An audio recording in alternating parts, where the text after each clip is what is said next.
por favor, si son tan amables los que puedan de prender la camarita, porque como imaginarán, hablarle a la pantalla ya tiene su cuota de desventaja. Y si encima los tengo así como en una suerte de cuadradito negro, me genera así como más desconcierto. Así que los que sé que a veces hay problemas de conectividad, pero los que pueden prender la pantalla les súper agradecería. Agustín, gracias. Bueno, veo que no tengo mucho,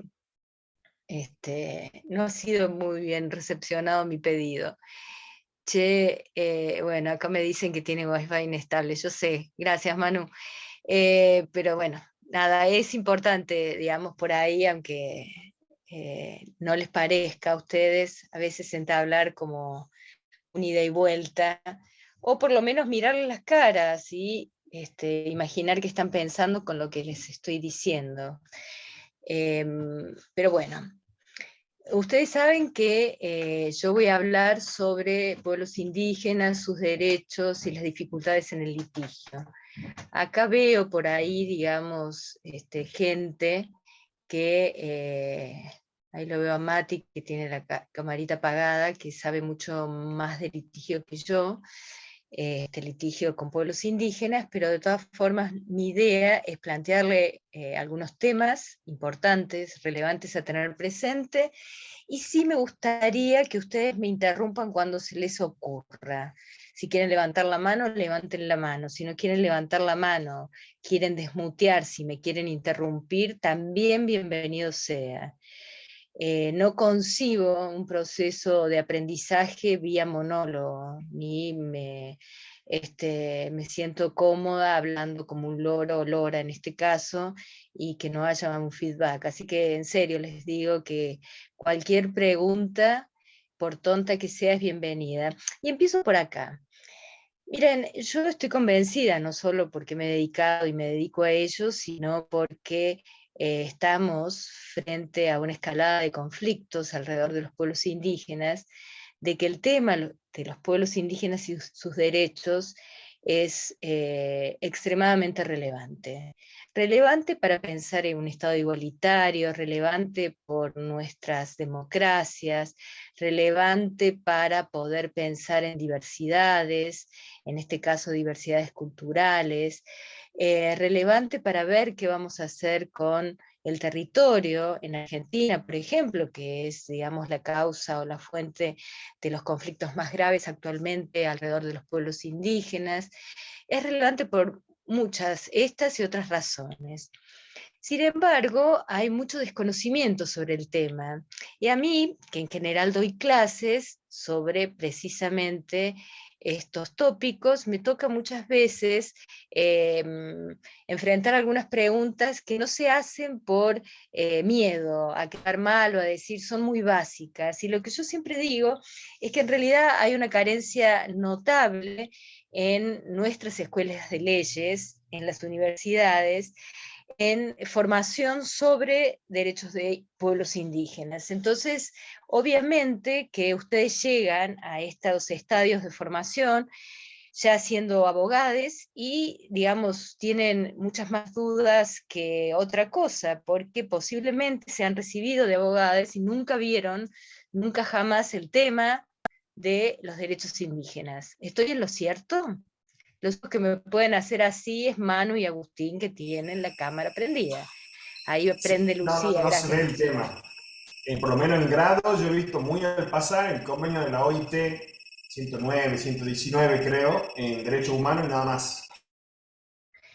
169, efectivamente, se lo voy muy al pasar, o como digamos cuestiones satelitales, tal cual Agustín, como digamos un titulito en el contenido o en la currícula de otra materia, pero no se desarrolla el tema. Entonces, digamos, se produce esta paradoja, es el tema relevante, se ignora el tema. Acá me acotan en el chat de que ven panoramas generales, pero las particularidades son difíciles a veces de abordar, o digamos, no existe un lugar donde se aborda, y entonces se presentan conflictos, llega el litigio, y no se sabe, digamos, cómo lidiar con ese conflicto. Entonces, empezar por decir lo siguiente: pueblos indígenas.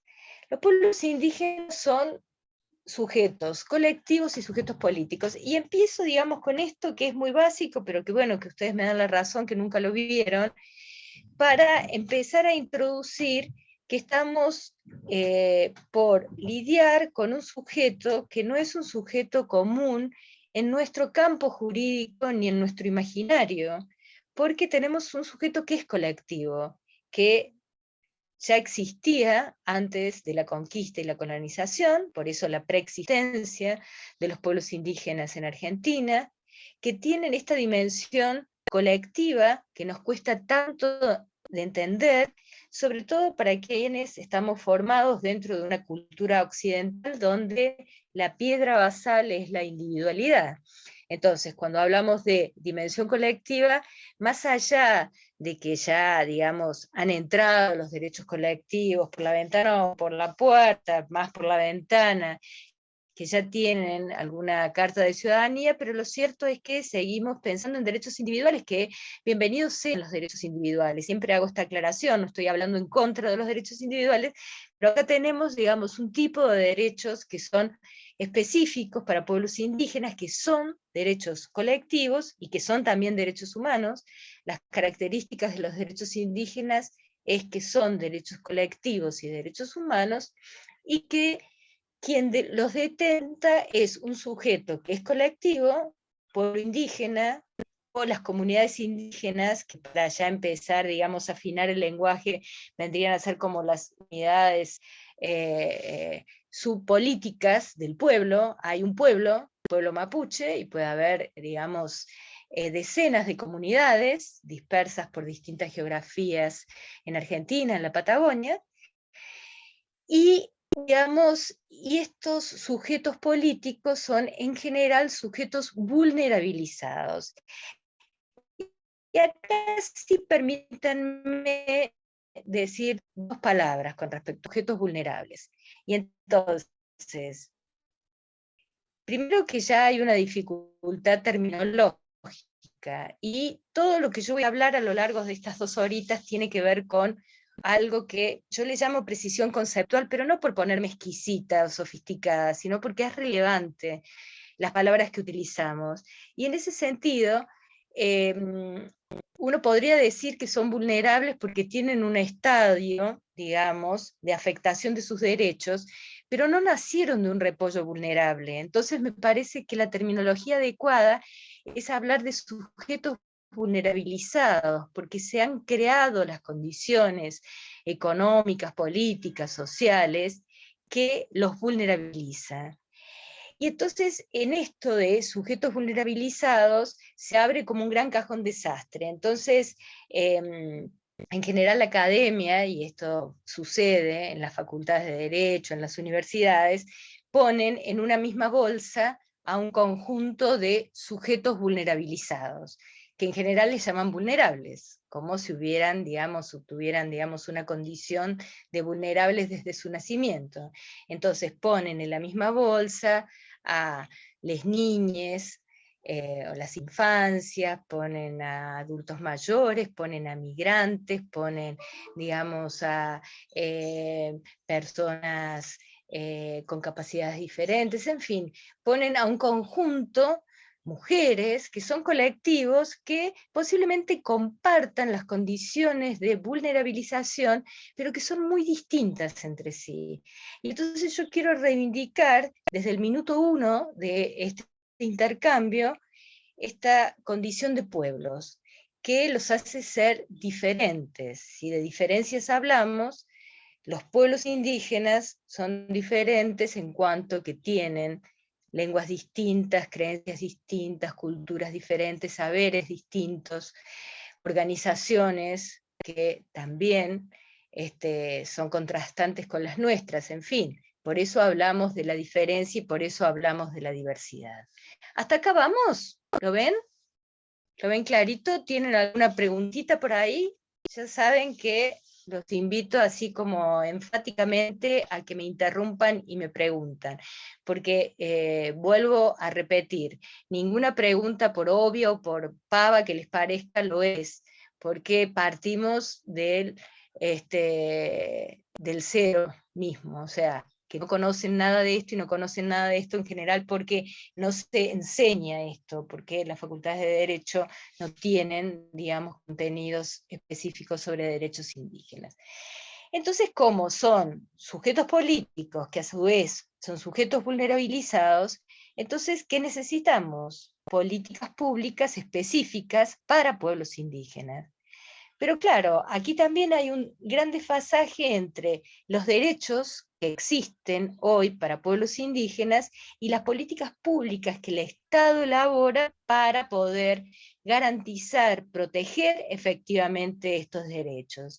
Entonces nosotros, quienes trabajamos en estos temas, siempre hablamos de algo que, digamos, lo instaló un ex relator de Naciones Unidas mexicano, que ya murió, Rodolfo Stavenhagen, que hablaba de la brecha de implementación. O sea, hay una distancia enorme entre los derechos que forzadamente se han conseguido positivizar, ya vamos a ver cuáles son, y, digamos, el goce efectivo de esos derechos. Entonces, esto que nosotros pensábamos, nosotros, nosotras, nosotres, quienes trabajamos estos temas, pensábamos que se iba a ir cerrando esta distancia a medida que pasaran los años, que se conocieran más los alcances y los contenidos de estos derechos, que se concientizaran más acerca de la relevancia de protegerlos.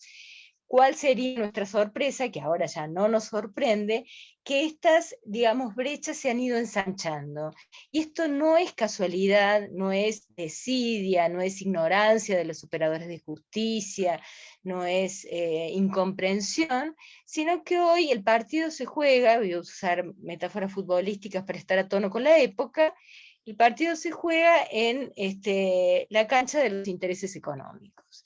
Entonces aquí ya hay tantos intereses creados alrededor de estos derechos reconocidos de los pueblos indígenas, que la vulneración, el incumplimiento es moneda de todos los días, y como existen también políticas públicas escasas por parte del Estado, entonces frente a esta ausencia de políticas, lo que pasa es que se judicializa. Y la judicialización, ya vamos a ver más adelante, es, digamos, incierta. Una de cal y una de arena, como diría el refrán. Hay a veces decisiones judiciales que protegen efectivamente los derechos indígenas, y muchas, les diría, que desprotegen, desconocen, son refractarios a, digamos, proteger estos derechos vulnerados. Entonces, en este punto, digamos, de mi charla, tendría que decir, bueno, primero decir que estos derechos específicos están, digamos, incorporados en Argentina en un inciso de un artículo. Esto también da cuenta de el poco peso, la poca importancia que se le ha prestado a estos temas. En un inciso de un artículo han querido dar cuenta de los reclamos históricos, desde el nacimiento mismo de los estados, de los pueblos indígenas, que fueron, digamos, perseguidos, que fueron despojados, que sufrieron un genocidio, que sufrieron actos de crueldad inenarrables históricamente. Quienes conozcan o hayan leído un poco de historia saben, digamos, de que esto no es exageración, y que sin embargo ya bien avanzado el siglo XXI, estamos frente, digamos, a hechos también de mucha crueldad, de mucha violencia por parte del Estado y de mucho desconocimiento por parte del Estado de estos derechos que el mismo Estado se comprometió a cumplir. Entonces, nosotros teníamos o ustedes conocen, y díganme sí, bueno, si se aburren, pero quiero hacerles así algunas acotaciones para que estemos en el mismo plano cuando bajemos un poco a tierra con el litigio. una constitución histórica, la Constitución del 5360, que tenía, digamos, un articulito que, decía poco más o menos el trato pacífico con los indios, la conversión de los indios al catolicismo, el trato pacífico en las fronteras, y entonces ese, digamos, articulito sobrevivió hasta el 1994, que la última reforma constitucional se decide, obviamente, no solamente, digamos, dejarlo de lado, sino incorporar los derechos de los pueblos indígenas. Y se incorporó en un inciso, el inciso 17 del artículo 75, que bueno, como todo en esta vida, mitad del vaso vacío y mitad del vaso lleno. La mitad del vaso lleno sería, bueno, finalmente se incorporaron constitucionalmente los derechos de los pueblos indígenas. La mitad del vaso vacío es que un inciso es profundamente insuficiente, y si a eso se le suma lo que siempre se discute alrededor de, digamos, la formulación constitucional, una deficiencia en la técnica legislativa, digamos, un rejunte de derechos que no tenían muy claramente establecidos sus alcances, etcétera, etcétera. Entonces, bueno, que estamos mejor que en el siglo XIX, sí, estamos mejor, no seamos desagradecidos de la vida, me podrían decir, pero bueno, falta mucha agua bajo el puente para decir, bueno, tenemos, digamos, un material normativo que sea, digamos, de la calidad que uno desearía. Ahora bien, claro está que, digamos, el material normativo no se agota en la Constitución. Hay legislación secundaria en Argentina, poca, digamos, insuficiente también, pero tenemos, digamos, afortunadamente, el material normativo, instrumentos jurídicos internacionales. Y entonces aquí sí tenemos el convenio 169 de la Organización Internacional del Trabajo, que mencionaba Agus, tenemos la Declaración de Naciones Unidas sobre Derechos de los Pueblos Indígenas del año 2007, la Declaración Americana sobre Derechos de los Pueblos Indígenas de 2016, y esto solo me estoy refiriendo a los instrumentos jurídicos internacionales que son específicos para pueblos indígenas. Por supuesto que están todos los tratados internacionales de derechos humanos, está la Convención contra la Discriminación, y etcétera, etcétera, y todos los que, por supuesto, digamos, atañen a pueblos indígenas, pero específicamente tenemos el Convenio 169, que fue ratificado por Argentina, porque fíjense qué notable, en 1992, antes de la reforma constitucional, fue incorporado por ley, una ley 24071, se los digo como así repitiendo números que no tienen ningún tipo de relevancia, pero bueno, se incorpora antes de la reforma constitucional, pero no se había incorporado con estatus de convenio. Recién se logra ratificarlo, depositar el instrumento de ratificación como exigen los convenios internacionales en el año 2000, o sea que de acuerdo a la normativa vigente, que entran, digamos, con estatus de convenio un año después del depósito del instrumento de ratificación, nosotros tenemos en 2001 que ya en Argentina el convenio 169 regía con estatus de Tratado Internacional de Derechos Humanos. Ustedes recuerdan, disculpen también otra vez, no quiero hacer una cosa así muy ploma y aburrida, pero de acuerdo al 75 inciso 22 tenemos una pirámide normativa que va al bloque de constitucionalidad, Constitución y Tratados Internacionales de Derechos Humanos, y después tenemos otros convenios o tratados internacionales de derechos humanos, que aquí entra el convenio 169 y después la legislación.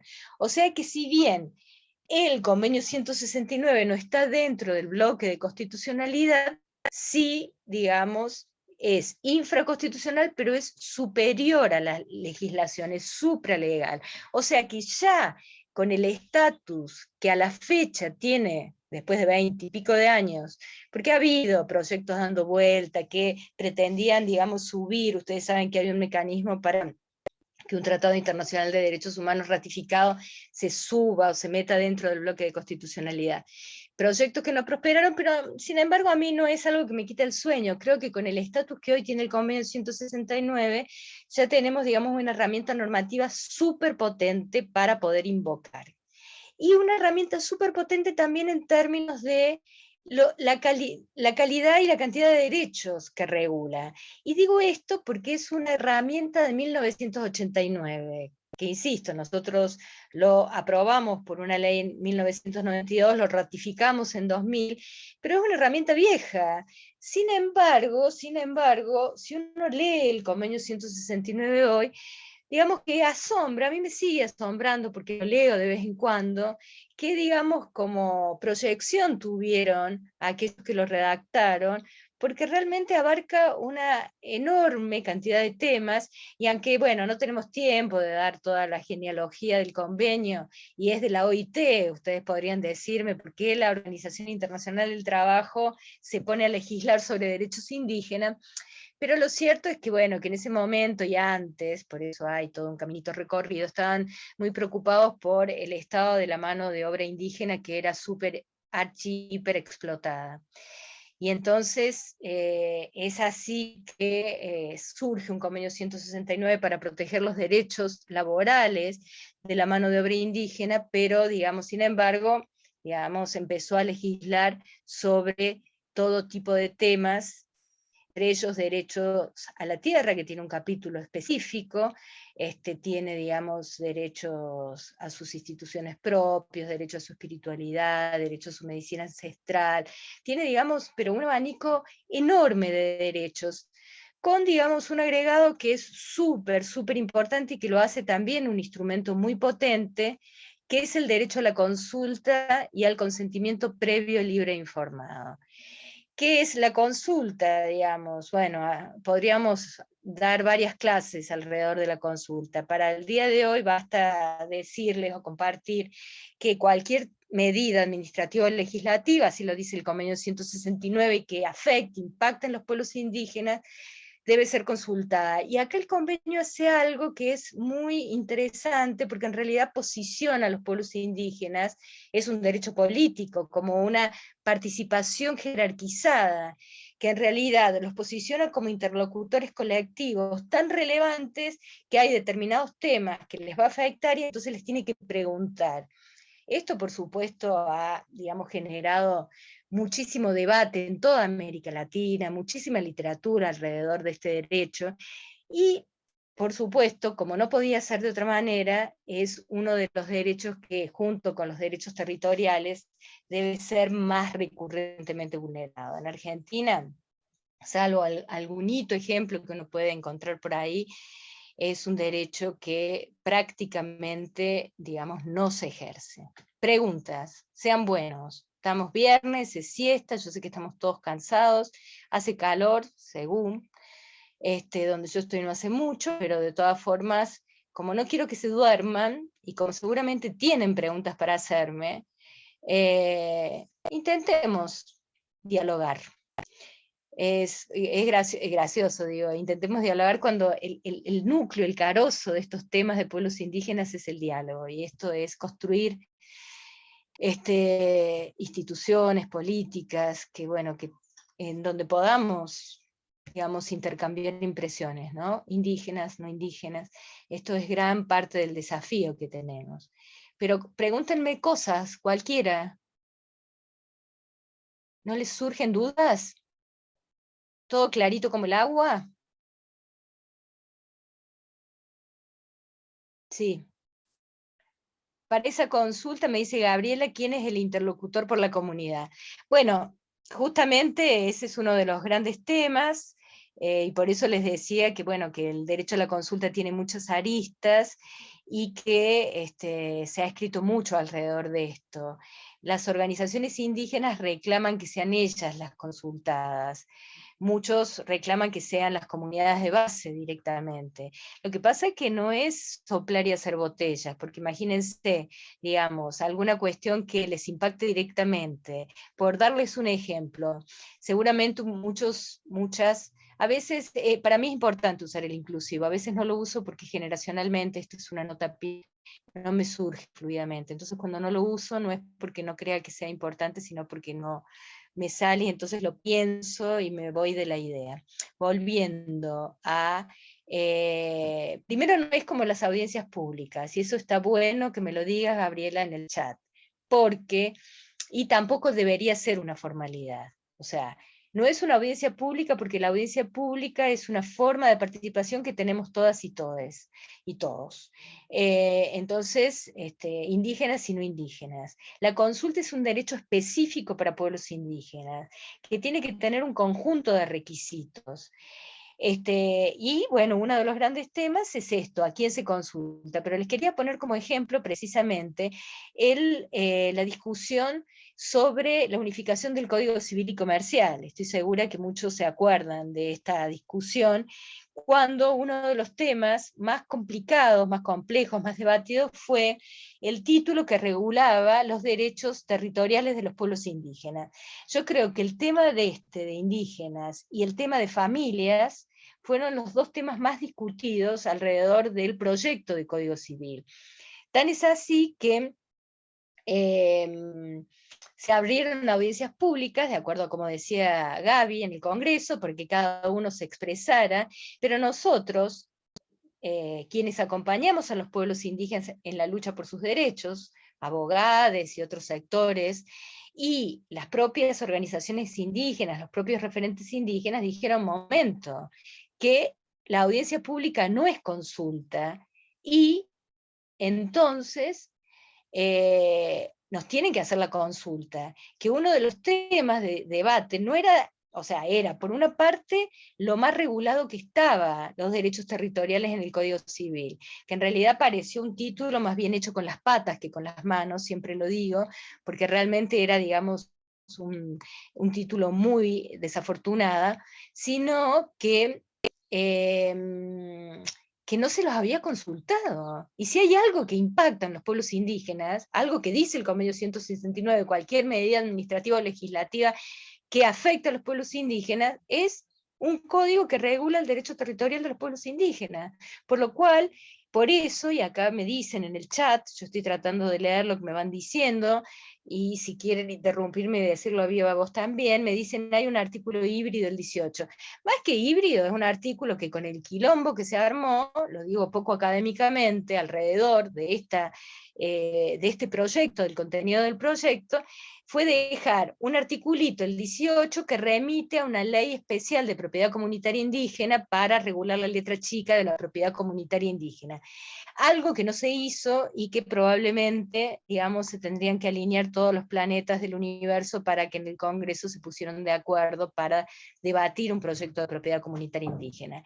La obligación de consultar, me siguen preguntando en el chat y voy contestando, la tiene el Estado, no la tienen, o sea, en todo caso, digamos, la empresa tiene que, digamos, conseguir que el Estado consulte sobre determinada explotación, pero lo obligado es el Estado, porque, y les cuento algunas anécdotas, cuando esto se inició, digamos, y acá me está diciendo Gabriela que está enojadísima de que el tema de la representación es otra entelequia. Bueno, gente, yo la verdad que intento transmitirles en 2 horas cuestiones medulares. Yo sé que hay un montón de cuestiones que están en el horizonte prescriptivo, en un ideal, y que no pasa lo que debería pasar. Pero bueno, como no tenemos tiempo de ponernos a discutir, digamos, sobre democracia, o sobre cuestiones de representación, o sobre teoría política y demás, después por ahí si queda tiempo retornamos, pero el tema de la representación, bueno, obviamente que siempre da mucho que hablar.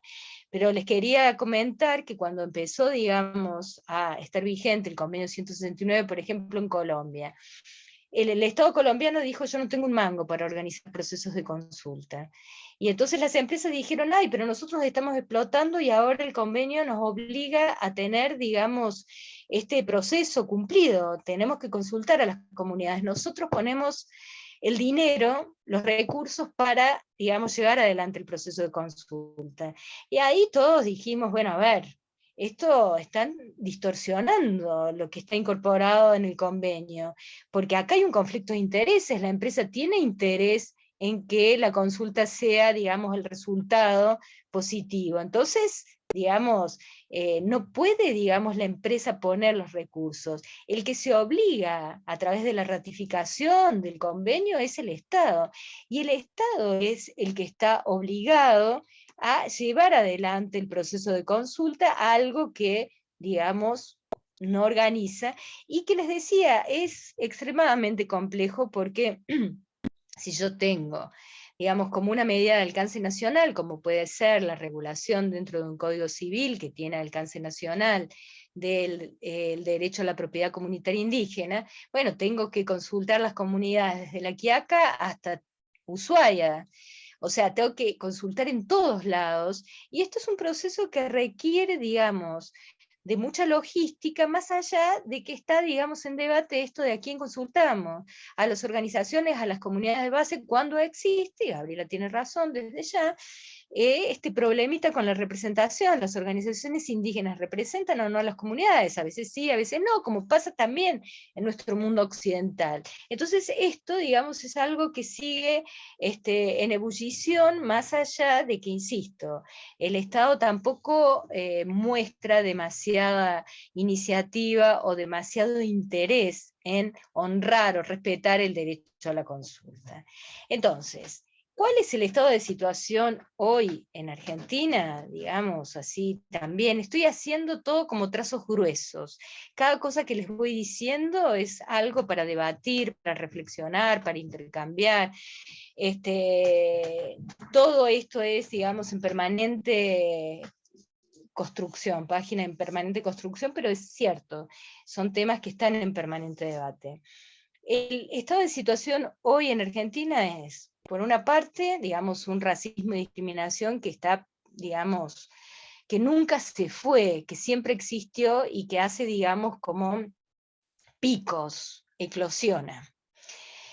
Y que yo creo que en estos últimos años estamos frente, digamos, a picos de racismo y discriminación en Argentina con respecto a los pueblos indígenas. Es imposible abordar el tema de los pueblos indígenas y sus derechos si no tenemos siempre como telón de fondo los fenómenos de racismo y discriminación. Siempre, siempre están presentes. Entonces, esto, digamos, es un elemento central que tenemos que, digamos, tener en cuenta cuando discutimos sobre pueblos indígenas. Por otra parte, hay una violencia estructural, esto no es nada nuevo, pero yo estoy tratando de describirles la situación, violencias estructurales que se dan, digamos, en diferentes sentidos y con diferentes resultados. Tenemos desde niñes que mueren, digamos, periódicamente en el norte del país. Ustedes recordarán que, digamos, de vez en cuando hay titulares, se murió en Santa Victoria Este, bebés por desnutrición, por ejemplo, por el calor o por la falta de alimentación, por la falta de recursos o de acceso a la salud, en fin.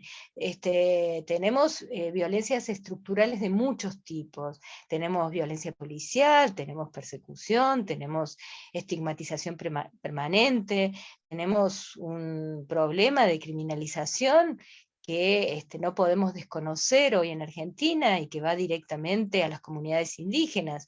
Ustedes, muchos de ustedes vivirán de repente en el sur o, bueno, o estarán cercanos a comunidades que sufren permanentemente el hostigamiento del Estado en sus diferentes representaciones, o sea, ya sea, digamos, el poder administrativo, ya sea la policía, ya sea, digamos, el poder judicial. O sea, esto, digamos, es también una cuestión lamentable, pero, digamos, no excepcional en Argentina.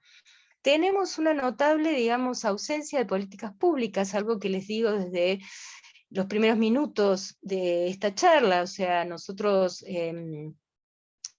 advertimos con preocupación también de que solamente, digamos, se quiere construir una política pública al calor de la coyuntura, cuando pasa algún tipo de hecho que hace que, bueno, y que haya, digamos, un resultado de muertos o, digamos, algún conflicto así que se hace público, y entonces empieza a debatirse qué hacer con determinadas cuestiones, cuando pueden pasar meses y años sin que nadie, digamos, estructure en serio y se tome en serio la construcción de una política pública en diferentes dimensiones dirigidas a pueblos indígenas. Yo siempre digo algo que que me parece tan claro, tan mostrable, más allá de que resulta a veces antipático o odioso. Nosotros siempre que querríamos decir, bueno, tenemos que tener una política de educación o una política de salud que pueda, digamos, abarcar un futuro, digamos, de muchos años y que pueda salir, digamos, de un gobierno en particular, sino que sea algo que pueda construirse de cara, digamos, al futuro y pensando en el mediano y largo plazo.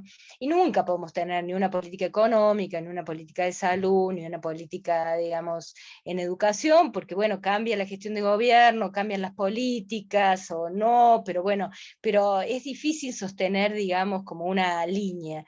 Sin embargo, yo creo, y no solamente en primera persona, sino muchos de los que trabajamos en estos temas, que hay una línea de continuidad histórica con los pueblos indígenas, que uno puede hacer un rastreo. Yo hago, digamos, desde la Constitución histórica del siglo XIX, pero podemos retroceder mucho más atrás, lo hago desde que tenemos los estados modernos como hoy lo conocemos, y que más allá de gobiernos más populares o más de derecha, más allá de, digamos, de las distintas gestiones y de los distintos debates públicos que se han dado en Argentina, hay una línea de continuidad que tiene que ver con esto que les decía, el racismo, la discriminación, digamos, el desconocer los derechos de los pueblos indígenas cuando hoy ya existen, porque en el siglo XIX no existían, hoy bien avanzado el siglo XXI existe un conjunto notable de peso de pueblos, de derechos indígenas,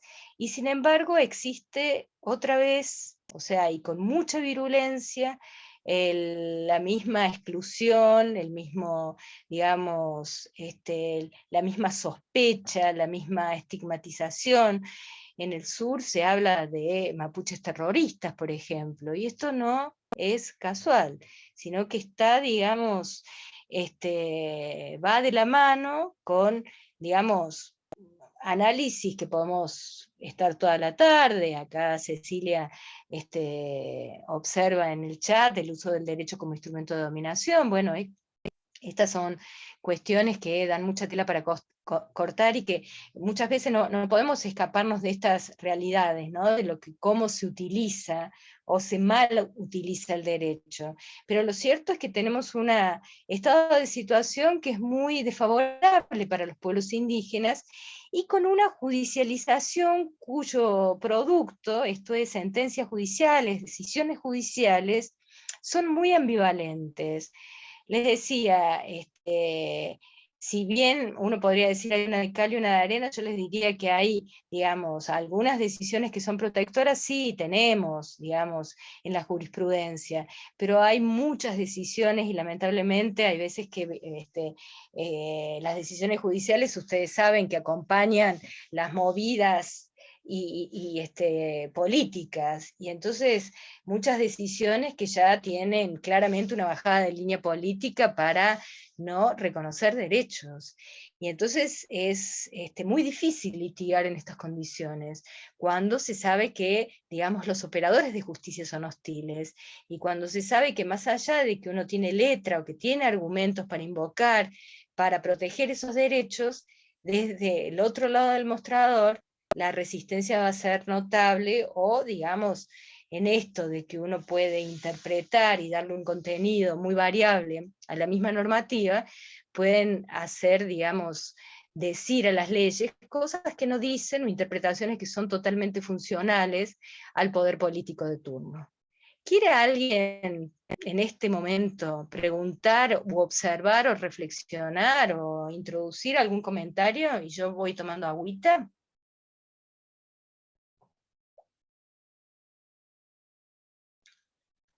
Sería súper bueno que participen.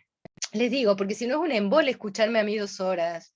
Seguro que ustedes que tienen, digamos, súper experiencia, que caminan los territorios, que saben de qué va todo esto que les estoy diciendo. Algunos no, pero veo, digamos, nombres conocidos, que los conozco, no los quiero mandar al frente, porque soy buena gente nomás, pero tienen cosas para compartir, y entonces esto sería como muy interesante pedagógicamente.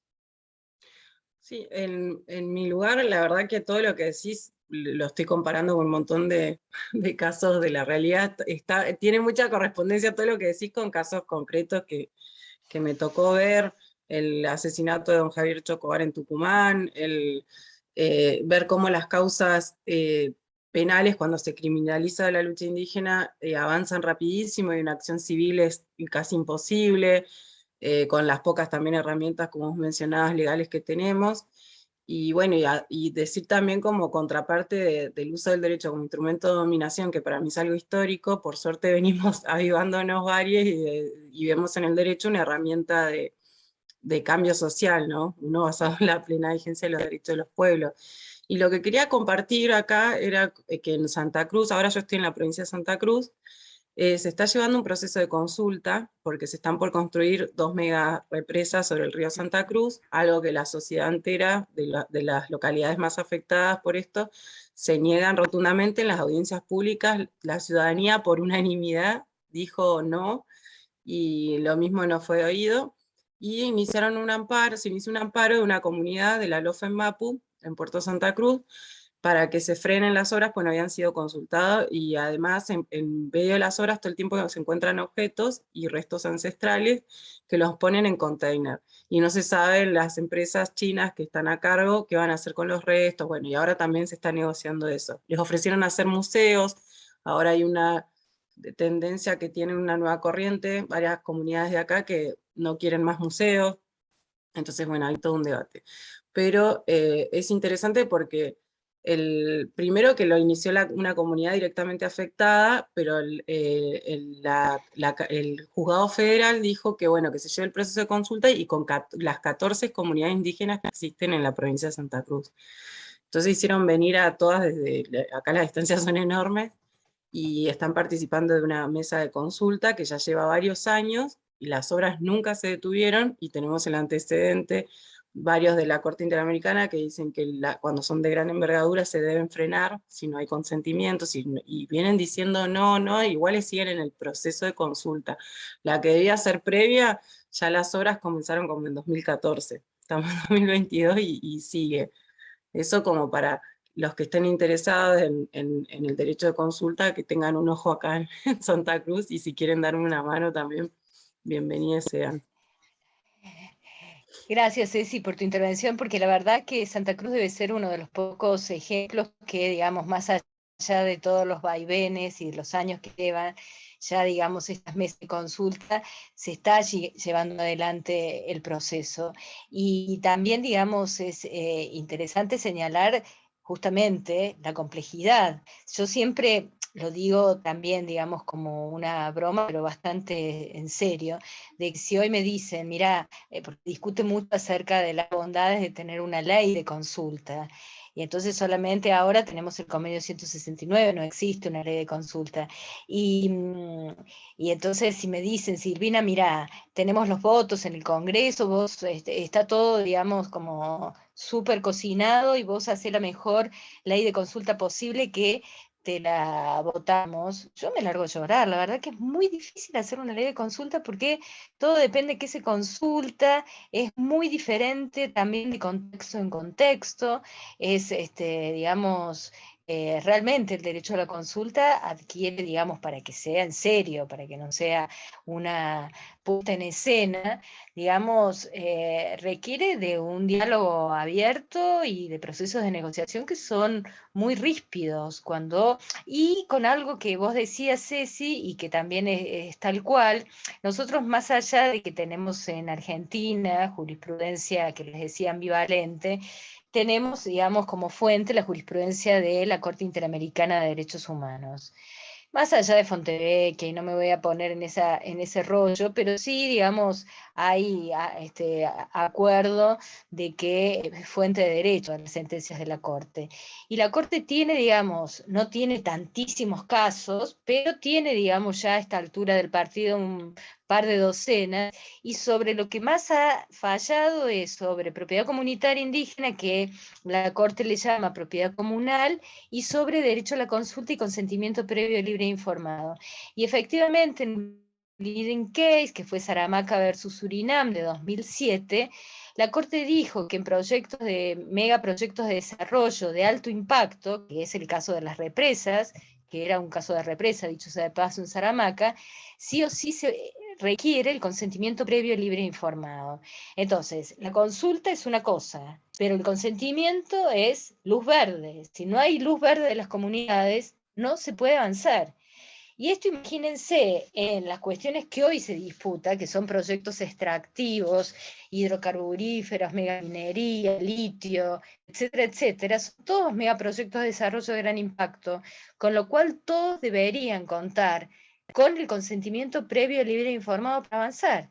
Y esto es, digamos, como un cuello de botella, en donde está todo trabado y en donde se conoce que esto existe, pero los estados en sus diferentes dimensiones, nacional, en el caso de Argentina, provincial, municipal, han decidido hacerse los osos, mirar para otro lado, porque finalmente los proyectos siguen su curso, digamos. Santa Cruz debe ser uno de los pocos ejemplos que, más allá de lo que Ceci contaba, que avanzan, pero bueno, está, digamos, ahí como un muro de contención, estos procesos de consulta y de diálogo. Pero bueno, tenemos todo nuestro territorio, mejor dicho, todo el espacio geopolítico de Argentina, intento no hablar de nuestro territorio, precisamente atravesado por proyectos extractivos que, bueno, hablar de consentimiento ya sería como una exquisitez, ni siquiera está pensado iniciar los procesos de consulta.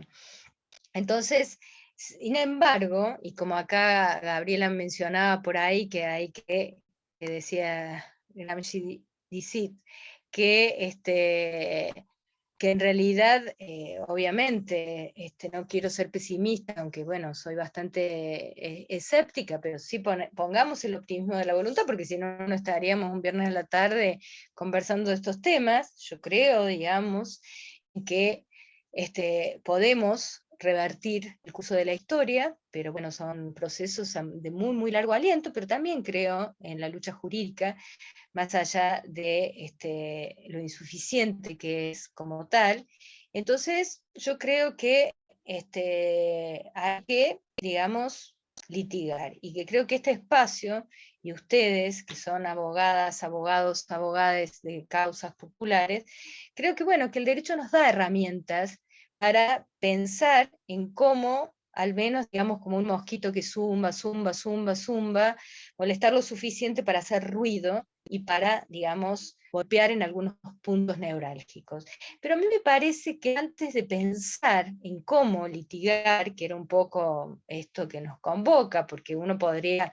Y la verdad es que yo creo que hace falta, ojo el piojo, creo que hace falta dar clases sobre derechos indígenas, hay que pensar en cada uno de estos derechos, cada uno de los derechos, ya vamos a, digamos, aterrizar un poco en el derecho a la propiedad comunitaria, porque los conflictos territoriales son los más usuales y los que más polvareda levantan, pero digamos, uno tiene que estudiar un poco más el tema, pero yo creo que hay que, digamos, mirar un poco, o sea, dar un paso atrás y mirar toda la película, o al menos la fotografía completa.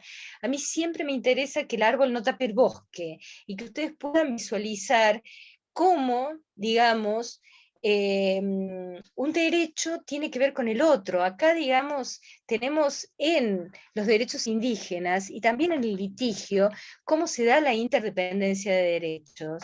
Si yo afecto los derechos territoriales, seguramente estoy afectando, y así también lo dice la Corte Interamericana, obviamente chocolate por la noticia no es un invento mío, ni mucho menos, pero estoy afectando derecho al agua, derecho a la alimentación, derecho a la salud, derecho a la educación, derecho a la identidad. O sea, digamos, tengo que mirar para atrás y conocer un poco más sobre qué estoy litigando, porque van a ser mejores mis argumentos. Y entonces el litigio tiene mucho que ver con construir el mejor argumento posible para poder persuadir, convencer al otro.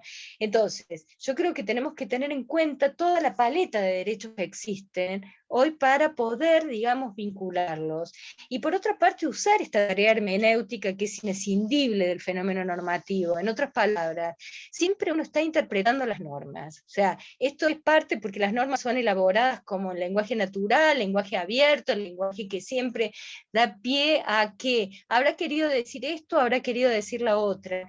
Y ya tengo también argumentos de autoridad para utilizar de, digamos, organismos de los propios convenios que están interpretando su propia normativa y está diciendo, ojo, que cuando yo dije derecho a la consulta quiero decir esto, esto, esto, cuando yo dije derechos territoriales quiero decir esto, esto y esto otro. La Corte Interamericana, a partir, digamos, la Corte Interamericana, fíjense, empezó en 2001 con un caso paradigmático que todos los citamos, que es sobre propiedad comunal, Aguastín versus Nicaragua, y a partir de ahí ya llevamos 21 años de jurisprudencia sostenida de la Corte, que son sentencias súper interesantes, nutridas, bien argumentadas, bien razonadas, donde la misma Corte va dando conceptos sobre qué debe entenderse por propiedad comunitaria indígena.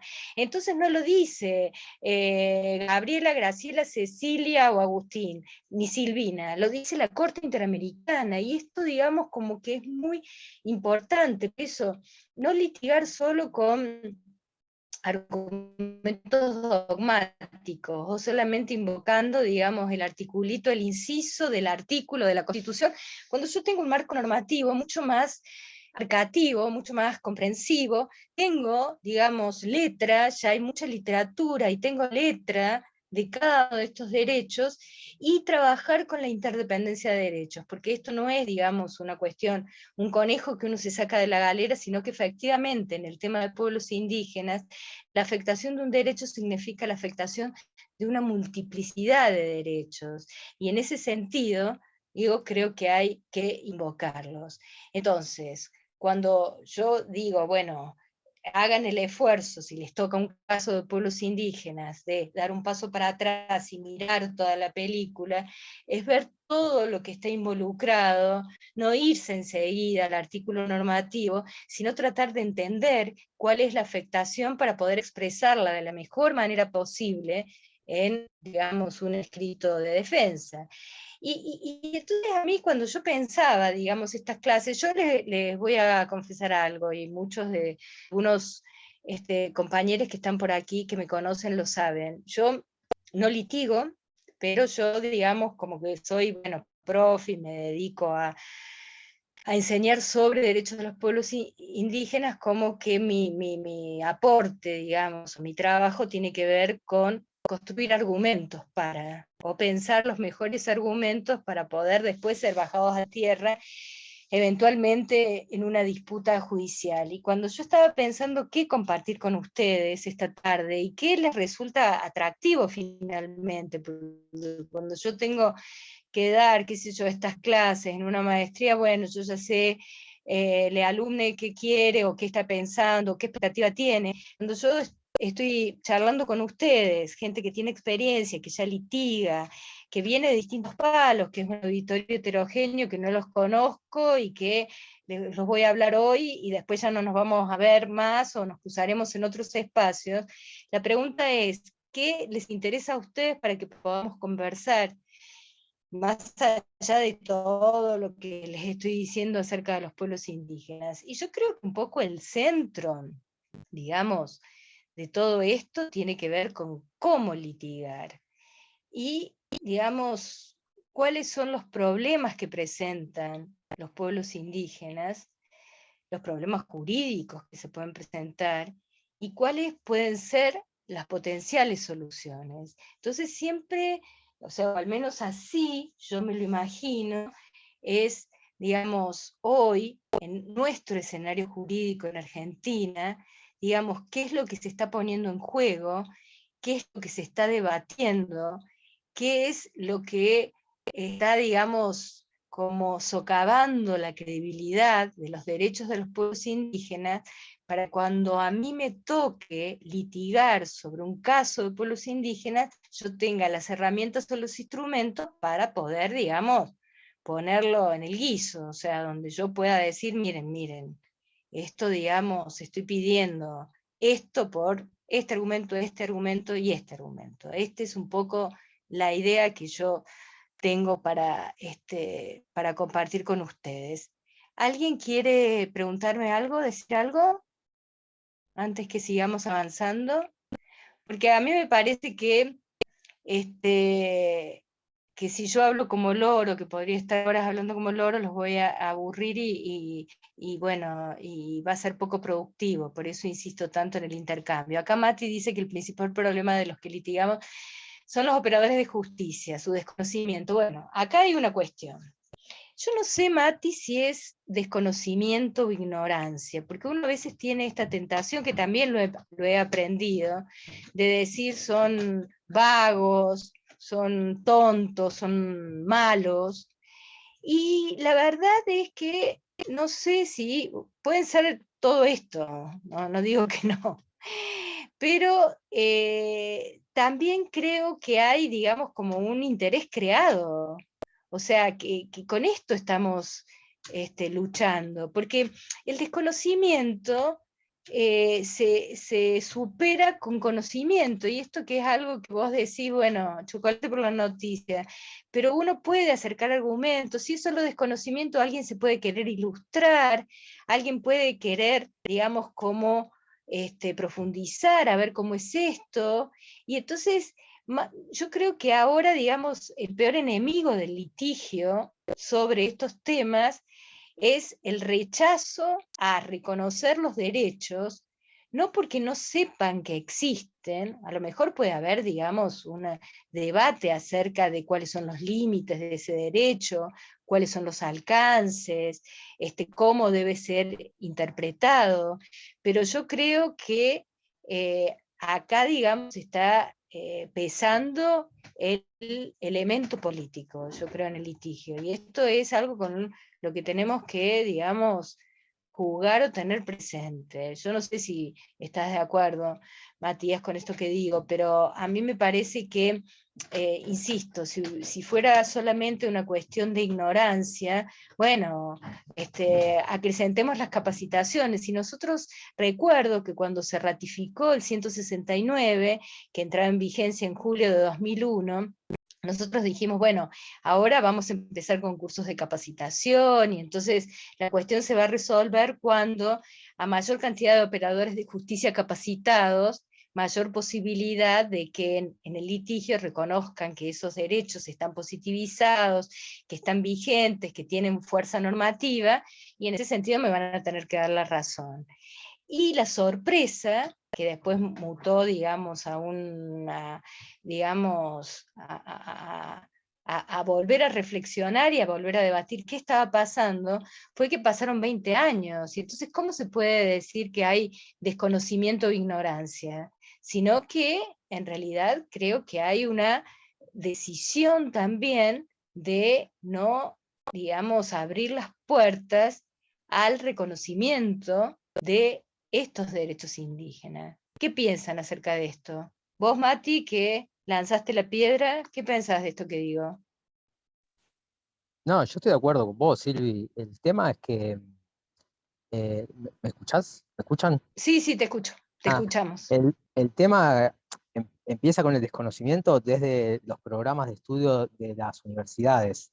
Ahí yo iría más atrás, porque las capacitaciones, a los jueces no les gusta que los capaciten. Vos que te dedicás a eso un montón. ¿Cuál es la recepción de los jueces ante que vengas vos a hablarles de derechos indígenas?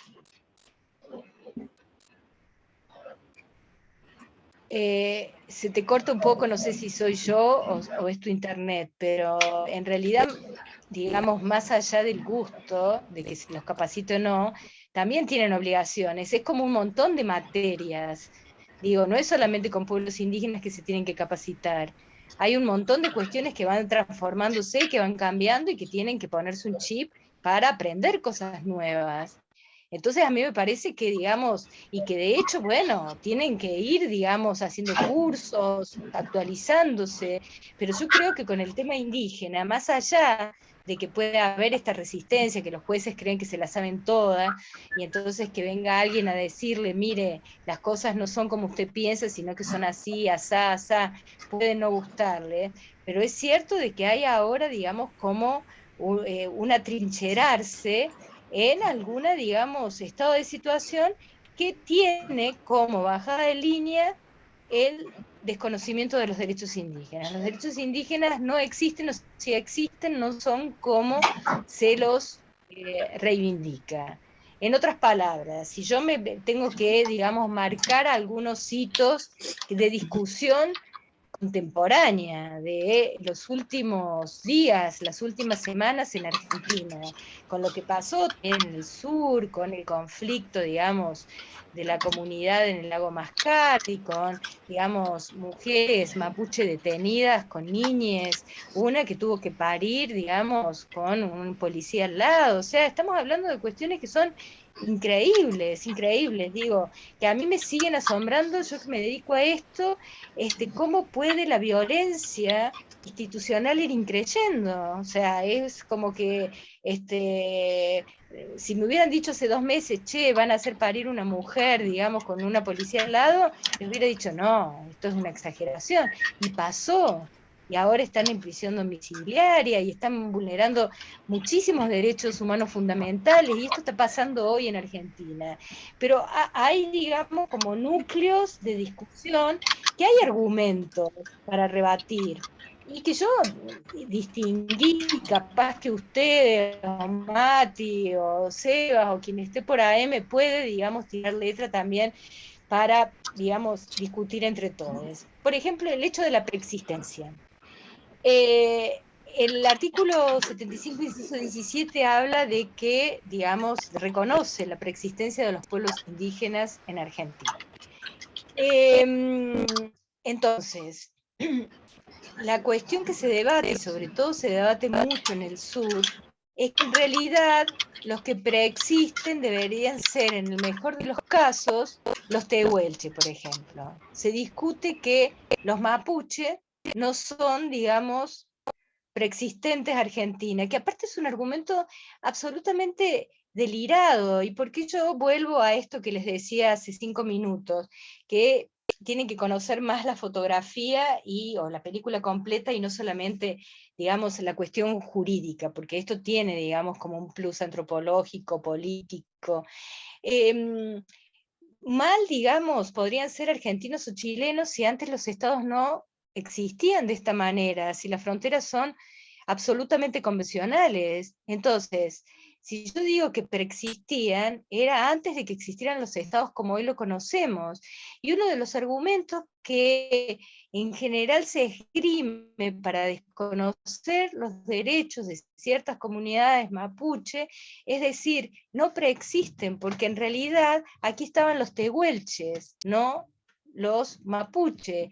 Y esto es absolutamente falso, y ya está, digamos, una idea desmontada, rebatida por innumerables estudios antropológicos, pero sin embargo seguimos discutiendo en esta frecuencia. O sea, la preexistencia, algo que es la llave maestra para el reconocimiento de otro conjunto de derechos, porque si yo reconozco que estaban acá antes que se construyera el Estado tal como hoy lo conocemos, razones para decir, y como estaban antes, tienen derecho a esto, esto, esto, como una suerte de justificación histórica a los procesos de saqueo, despojo, genocidio, etc.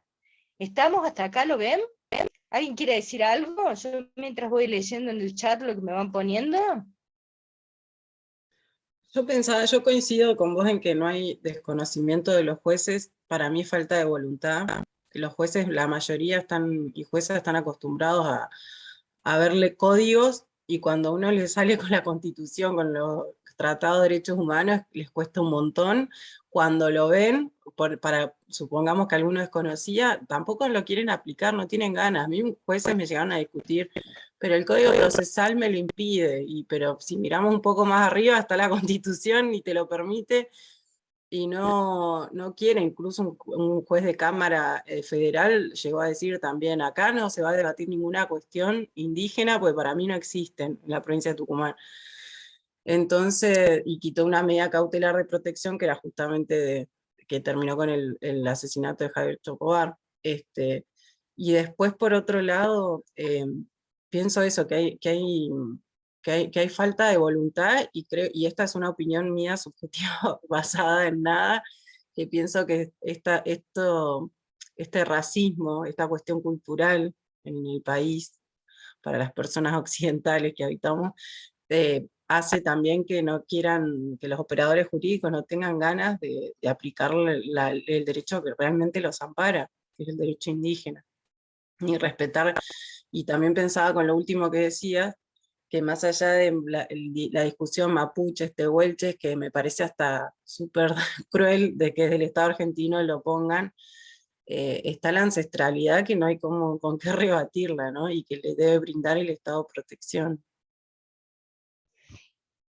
Sí, gracias, Ceci. Acá Graciela, por ejemplo, habla de que por ahí, digamos, si fueran juicios por jurado sería diferente a las sentencias elaboradas por los jueces, pero esto, más allá de que yo soy juradista, pero esto es un contrafáctico. Yo no estoy tan segura cuando socialmente, yo vivo acá en el sur, bueno, está, digamos, o sea, cómo se enraiza la idea de que los mapuches vienen a quitarte lo que le es ajeno. En otras palabras, parece que la sensación, o que buena parte, no digo que todo el mundo, pero bueno, se genera como un estado, digamos, de sensación de que los mapuches van a venir, digamos, a quedarse con el patio trasero de mi casa, ¿no? Empieza, digamos, otra vez como esta idea atávica del malón que va a venir y que se va, digamos, a generar, y esto es como muy notable, ¿no? Cómo impacta. Fíjense en los derechos territoriales, que ya vamos a ver si les dedicamos unos minutitos. Aquí, digamos, nadie está diciendo que porque, digamos, tradicional y ancestralmente los pueblos indígenas estuvieran, digamos, estuvieron, no sé, en determinada provincia, salgamos del sur y vayamos a Formosa. Los 4 pueblos indígenas que viven en Formosa, bueno, evidentemente estaban en toda la provincia. Y entonces, ahora vamos a, digamos, como a proponer de que la provincia de Formosa deje de existir para titular todo el territorio de la actual provincia de Formosa en la cabeza de las comunidades indígenas, Com, Nibaclé, Huichí, etcétera, etcétera. Esto es un sinsentido. Nadie está proponiendo eso. Efectivamente, el Estado ya se construyó sobre los territorios de las comunidades. Y lo que ahora hay que hacer es un discernimiento acerca de lo que se puede titular. Habrá que iniciar procesos de diálogo, negociación acerca de lo que, bueno, ya, digamos, se construyó como, digamos, territorios. Hay muchas tierras fiscales que por ahí podrían, y mucho se discute ahora sobre tierras fiscales, sobre tierras del ejército. Fíjense qué delirio, tierras que ni siquiera están ahí, absolutamente subo inutilizadas, y se está discutiendo si entregar o no, y entonces surge el tema de la soberanía. Estamos poniendo en juego nuestra soberanía, y acá en el sur se dan paradojas que son así, serían así como hasta graciosas si no fueran que son trágicas y patéticas. Tenemos gran parte del territorio titulado en cabeza de propietarios extranjeros. Por ejemplo, digamos, Benetton, que tiene 1 millón de hectáreas desde Bariloche hasta Esquel. Tenemos el caso de Luis, que, digamos, es muy sonado porque tiene, digamos, compró con lago incluido, y, digamos, más allá de que existen sentencias ya disponiendo de que abra un paso público, porque los lagos son, digamos, están abiertos a todos, son de uso público, no se logra que este señor abra su estancia, y es más, se reúnen, digamos, jueces connotados y políticos en casa. Entonces, digamos, y estos son extranjeros que tienen enorme cantidad de territorio en la Patagonia. Entonces, digo, esto que por ahí, digamos, acota Gabriela, que por ahí podés prender la cámara, así te pongo cara, Gabriela, acota en el chat de que se cree que hay intereses anglófilos. Bueno, ya directamente ese argumento se cae por su propio peso. Nadie puede, digamos, invocar ese argumento cuando tenemos, digamos, le hemos abierto la puerta de nuestra casa a, digamos, millonarios extranjeros que tienen miles de hectáreas en nuestro territorio. Entonces, ¿de qué me están hablando? O sea, la vara para los extranjeros es distinta que para los mapuche, que a todo esto son miembros de un pueblo indígena, pero también son ciudadanos del Estado, esto es, ciudadanos argentinos. Entonces, es como muy grosero el argumento. Es muy grosero porque uno puede, digamos, demostrar, digamos, empíricamente que existen, digamos, territorios en cabeza de otros sujetos que no responden, si se quiere, digamos, digamos, a intereses soberanos, si es que el argumento que se utiliza es el de la soberanía.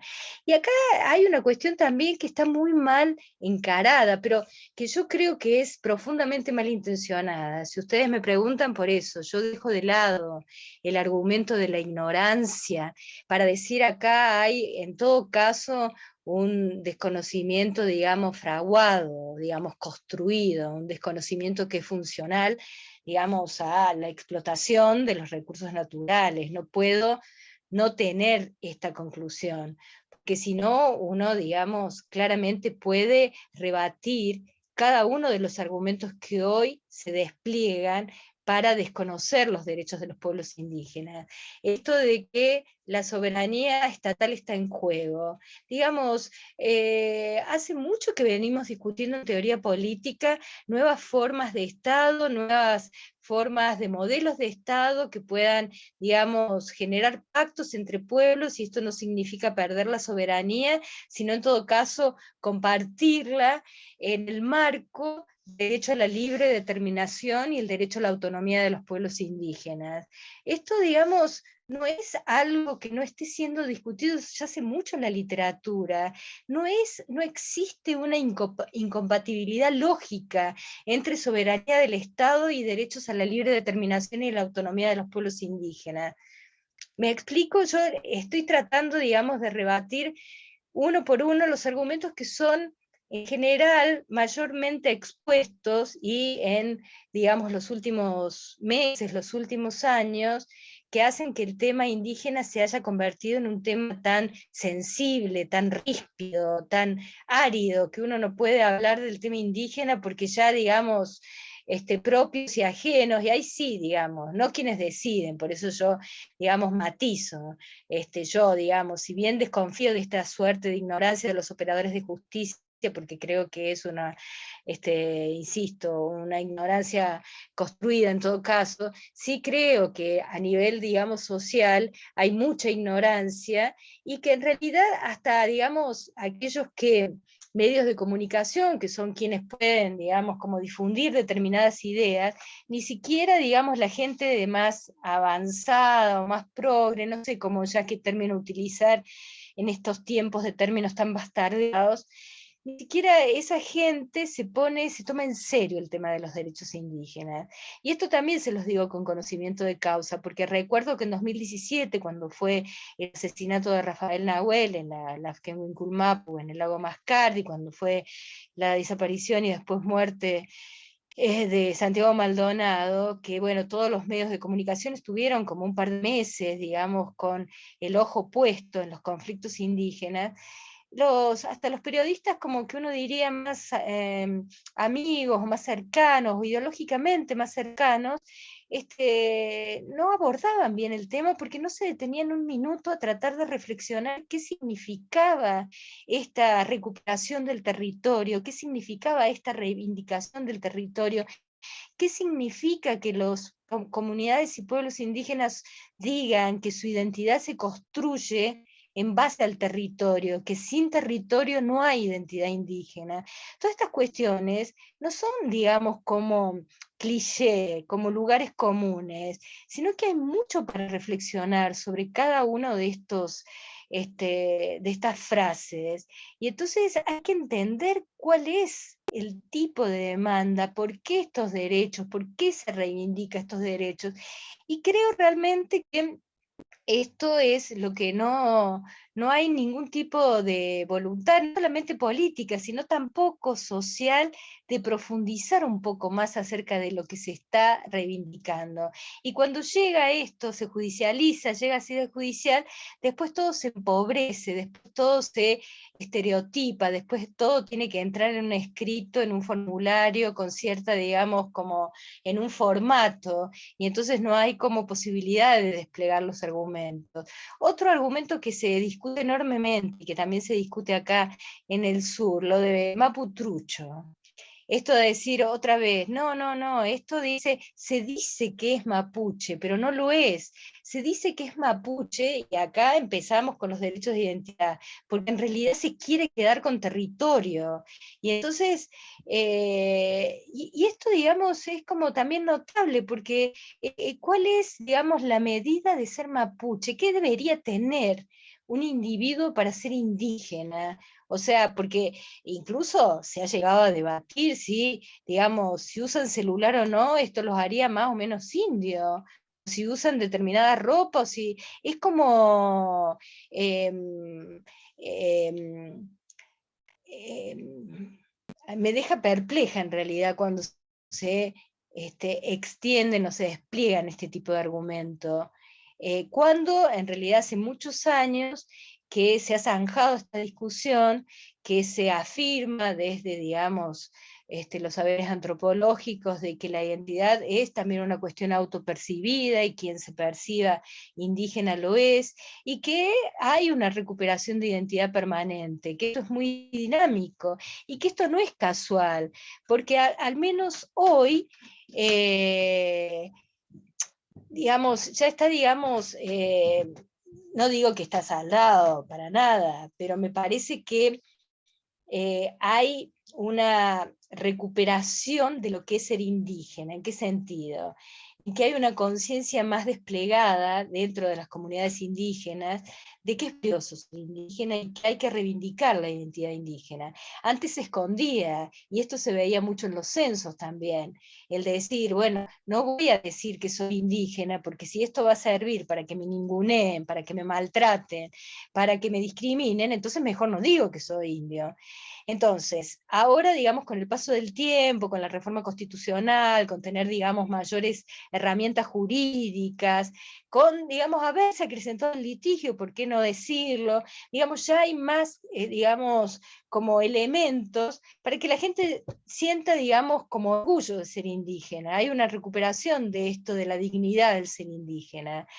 Y entonces, me parece que tenemos que pensar en términos de cuál es, digamos, la identidad, o quién va a decir quién es indígena y quién no es indígena, quién tiene, digamos, la prerrogativa de decir si estos reclamos vienen de indígenas o no, son falsos indígenas. ¿Quién dice que es falso indígena?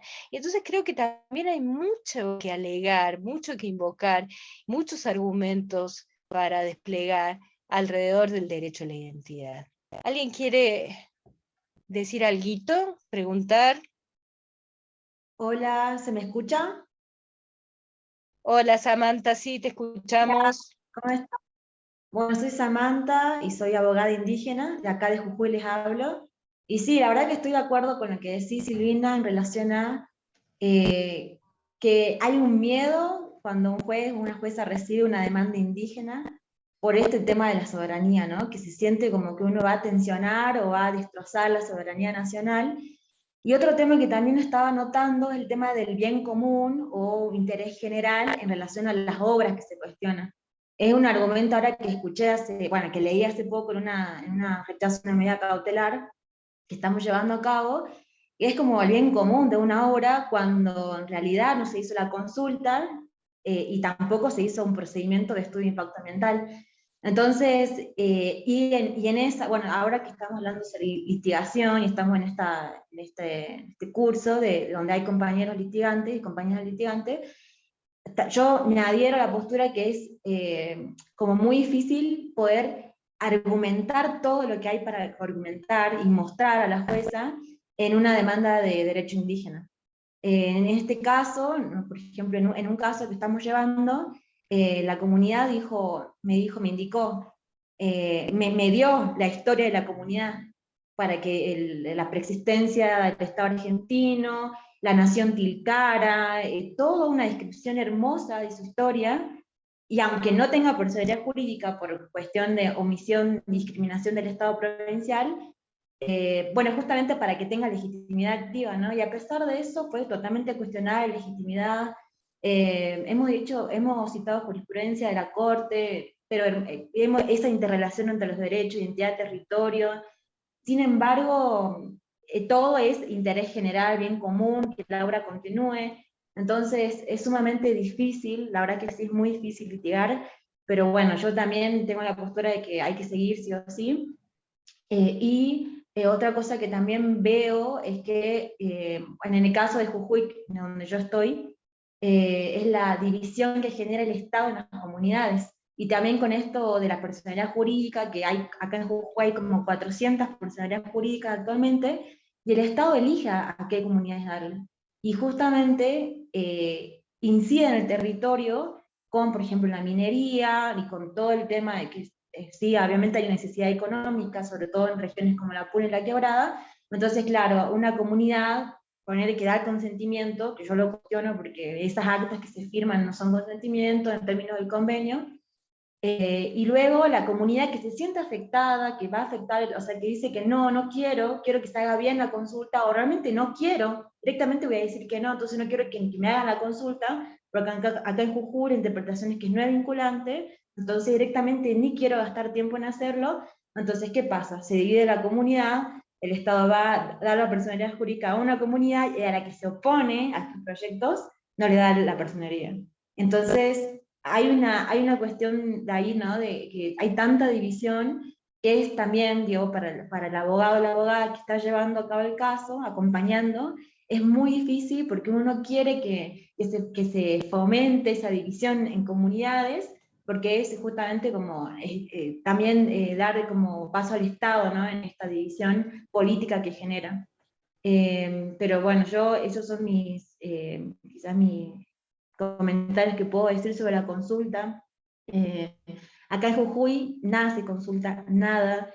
La cuestión de la minería y del litio es muy grave, y sobre todo con tanta presión por ser parte del triángulo de litio y por todas las inversiones que hay sobre el tema, hay también todo un apoyo logístico por parte del Estado en cuanto a la regulación minera y a todo lo que significa el derecho ambiental en ese caso, ¿no? Entonces, como que se lanzan proyectos para poder definir bien cómo sería una consulta en el tema minero, sobre todo en lo que son los estudios de impacto ambiental. Entonces, te hacen como un juego de que una asamblea informativa es la consulta, o que una asamblea consultiva es la consulta, y sobre todo teniendo en cuenta que el territorio es tan grande en Apuna, y entonces van todas acá las consultas no son para el Estado, ¿no? Acá deberían ser para el Estado, obviamente, pero son las empresas que llevan a trabajadores sociales, comienzan a incidir a la comunidad, y luego se lleva a cabo una consulta donde se lleva un escribano, perdón, una asamblea donde se lleva un escribano y se firma la consulta. ¿Y qué dice el acta de la asamblea? Que la comunidad presta consentimiento en los términos del convenio 169. Y luego cuando se judicializa, dice acta más el acta. Pero y luego, ¿cuándo está el proceso de buena fe, previo, libre informado? Está. Entonces, son los mecanismos que encontró el Estado. estos años y que va a seguir porque es muy fuerte la situación acá.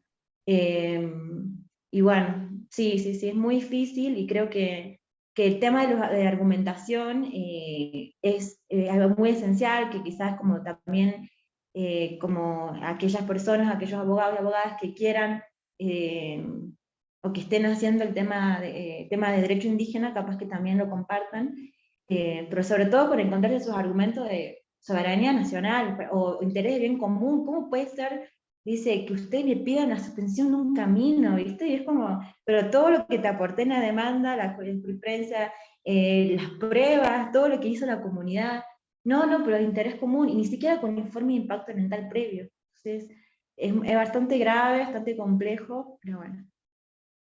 Gracias, Samantha. La verdad que, bueno, mucho para decir sobre tus aportes. Vamos a escuchar a dos compañeras más y después retomo. Julieta primero.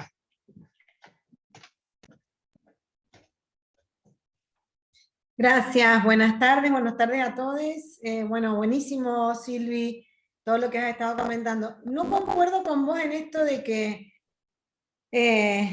si no aportamos se va a volver aburrido, porque me parece que no es nada aburrido el relato tuyo, es muy enriquecedor y hasta diría que 2 horas son poco.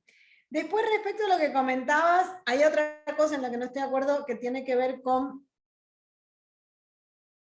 el tema de poder argumentar frente a la sociedad.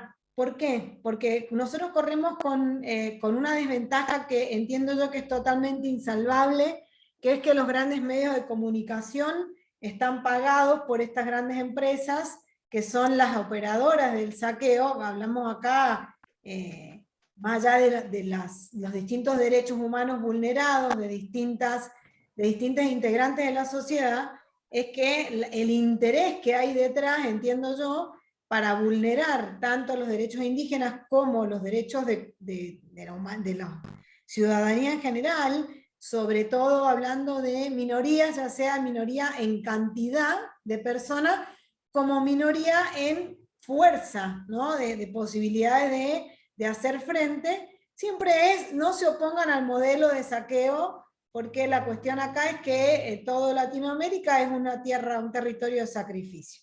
Y si hoy, como hace 600 años, son los pueblos originarios quienes más han resistido y continúan resistiendo, siguen siendo, entiendo yo, la piedra en el zapato de estos grandes empresarios que insisten con llevarse todo.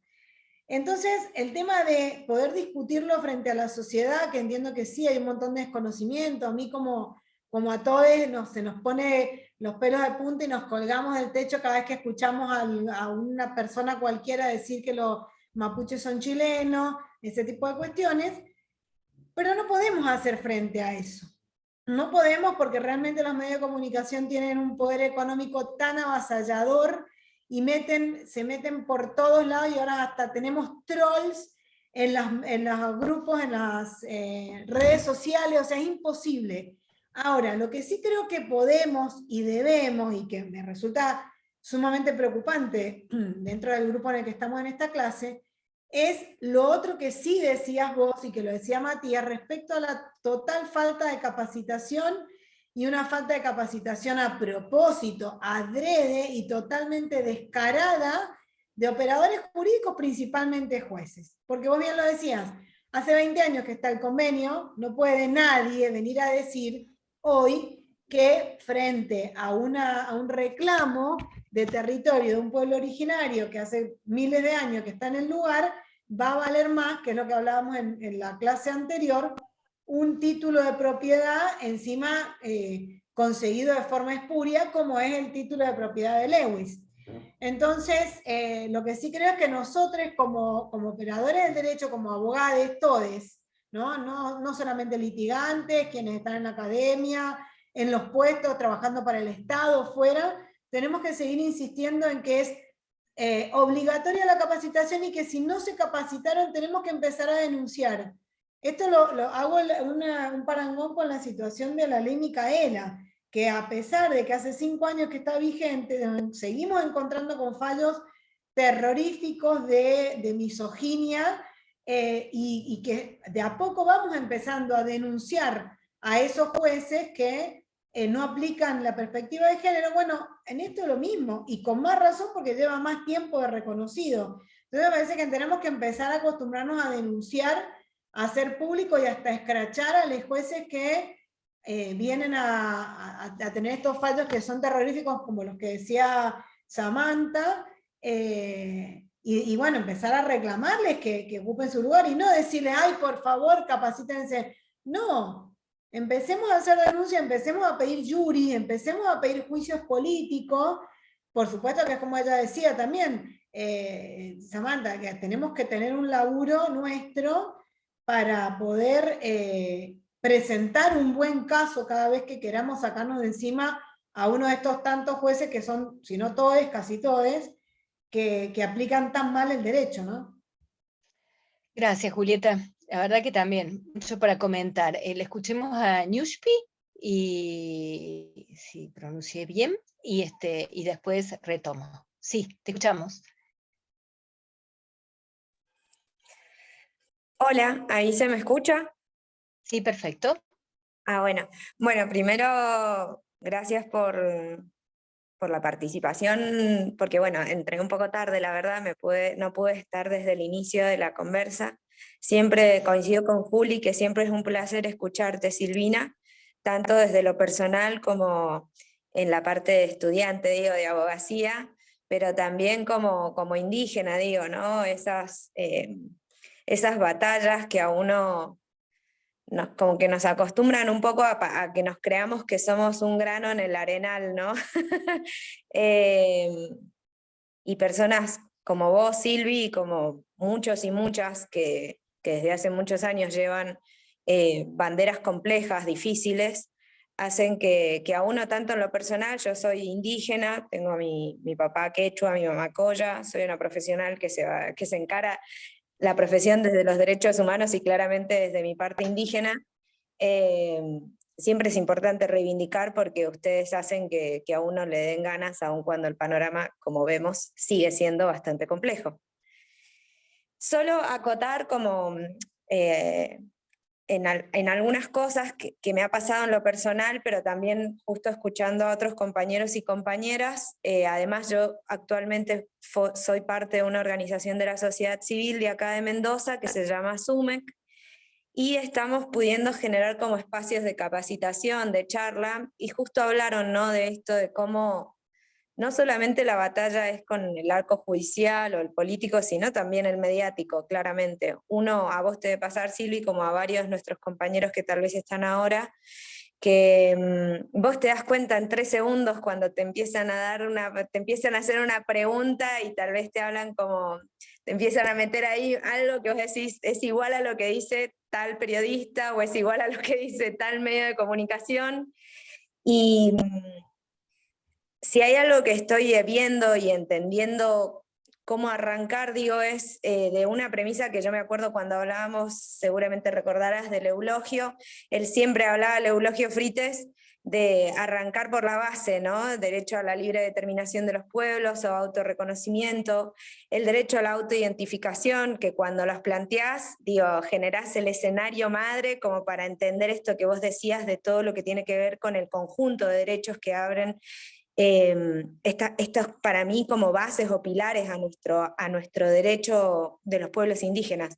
Claramente cuando el discurso planteado, digo, desde el arco mediático, desde esto que te van metiendo hoy denominado discurso de odio, digo, ha cambiado y ha sido versátil, hoy lo podemos visibilizar tal vez como un discurso de odio, pero creo que los argumentos están cuando los interiorizás, sobre todo cuando cambiás ese chip, que esto siempre lo dice mi viejo, ¿no? Cuando cambias el chip de entender que cuando nuestros derechos no están planteados desde la lógica occidental o desde el derecho civilista cruzando el charco, te das cuenta que hay otra visión, otra cosmovisión, que se entienden desde otra filosofía de vida. Claramente digo, cuando te los apropiás y cuando los comprendés, los defendés con todo el ahínco que merece. Y entonces esos discursos caen por sí solos, porque claramente están sostenidos con nada, con papel. La gran dificultad, y ahí comparto con con todo lo que están planteando en el curso o en la charla, es cuando realmente es mentira ese desconocimiento, porque cuando uno lee las resoluciones de cualquiera de las instancias, ya sea primera, segunda, hasta las mismas cortes provinciales, te das cuenta que no es que hay desconocimiento.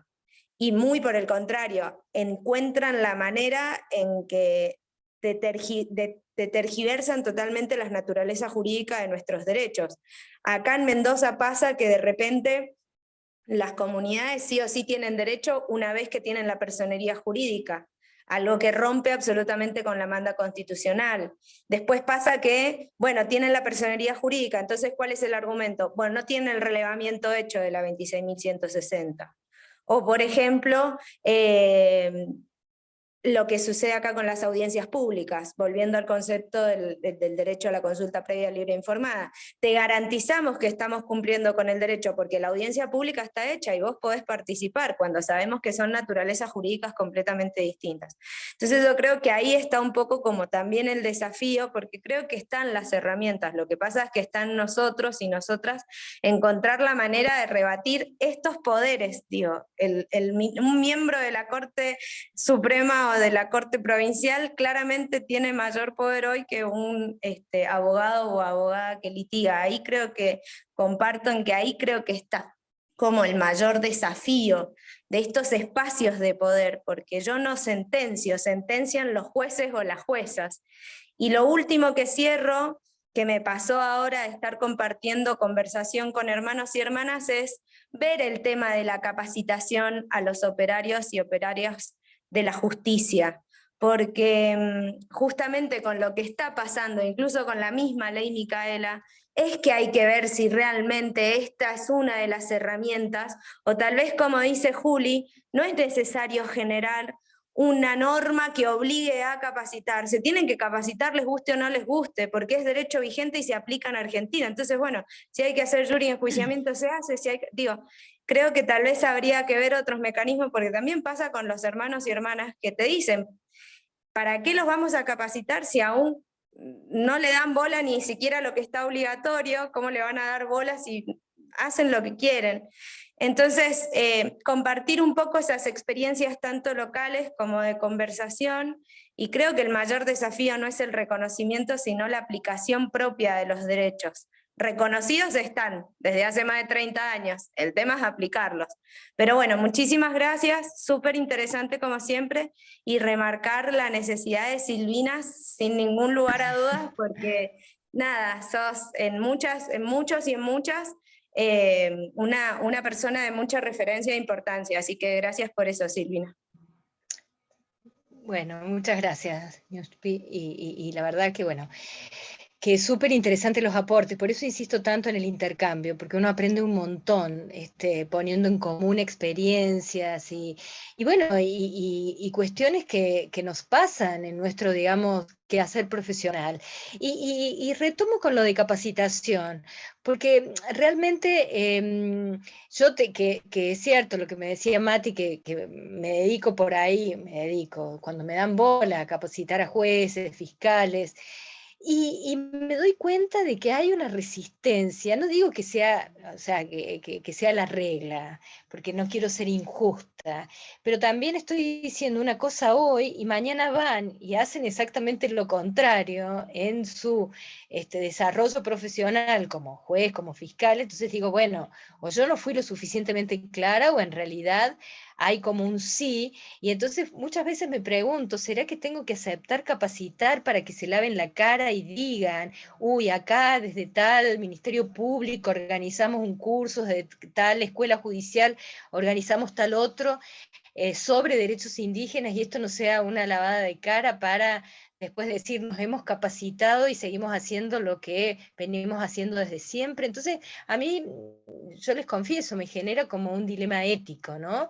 ¿Hasta dónde se comprometen con la capacitación? Yo recuerdo que cuando, bueno, era presidenta del INAI, Magdalena Odarda, ella intentó, digamos, hacer, digamos, una analogía a la ley Micaela, sacando una ley Darío Rodríguez Duch, y un compañero que bueno, ha trabajado mucho por los pueblos indígenas y murió tempranamente.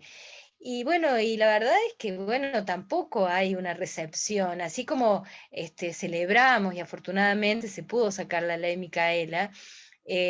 Bueno, no es lo mismo con el tema indígena, no hay el mismo acompañamiento. Y entonces volviendo un poco al qué argumentos utilizar, y ustedes han desglosado muchos el tema. Yo no he querido hacer en este intercambio, digamos, como un listado, digamos, como un listado de supermercado de los derechos indígenas, pero basta ver el 75, inciso 17, aparte de la propiedad comunitaria y la personería jurídica, que Samantha mencionaba, los conflictos y los problemas que genera la educación intercultural bilingüe. ¿Qué decir de la cogestión de los recursos naturales con las provincias, que las provincias nunca cumplen? Entonces hay como, digamos, siempre yo hablo o pienso de una tríada maldita de derechos que recurrentemente son vulnerados en Argentina, que es el derecho a la propiedad comunitaria indígena, el derecho a la gestión de los bienes comunes naturales. Aunque la Constitución habla de recursos naturales, yo creo que hay que cambiar la terminología, hablar de bienes comunes naturales, como digamos, bienes que son patrimonio en todo caso de todos.